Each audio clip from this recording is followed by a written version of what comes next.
জানাজা সালাতের আগে মৃত ব্যক্তিটি কেমন উপস্থিত লোকদের কাছ থেকে সাক্ষ্য নেওয়ার শরীয়ী বিধান কি? ভাই, এরকম একটা ট্র্যাডিশন আমাদের দেশে আছে, মানুষ মারা যাওয়ার পরে দাঁড়ায় জিজ্ঞেস করে, ভাই লোকটা কেমন ছিল? সবাই বলে ভালো ছিল।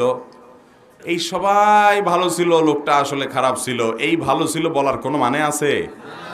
সবাই মিলে বললো লোকটা ভালো ছিল, আসলে লোকটা খারাপ ছিল, তো এই সবাই বলা বলিতে কিছু আসে?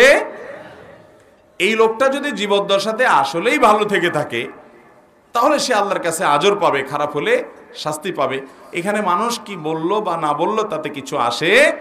জানাজার লাশকে রেখে দুনিয়ার আবল তাবল কাজ আমাদের দেশে করে, বিশেষ করে আপনার বিভিন্ন বক্তব্য, তার জীবনী আলোচনা, তার জীবনী চর্চা, তার জীবনের উপরে ছোটখাটো একটা সেমিনার হয়ে যায়, ঠিক কি না? অথচ নবী সাল্লাল্লাহু আলাইহি ওয়াসাল্লাম বলেছেন আসরিউ বিল জানাজা, দ্রুত জানাজা দিয়ে ফেলো, জানাজা দেরি করা যাবে না। এজন্য ভাইরা, জানাজার লাশকে সামনে রেখে খুব বেশি বিলম্ব করা উচিত না। আর এরকম কোনো কথা যে লোকটা কেমন ছিল ইত্যাদি সাক্ষ্য টাক্ষ্য নেওয়ারও কোনো সুন্নাহ সম্মত রীতি নাই।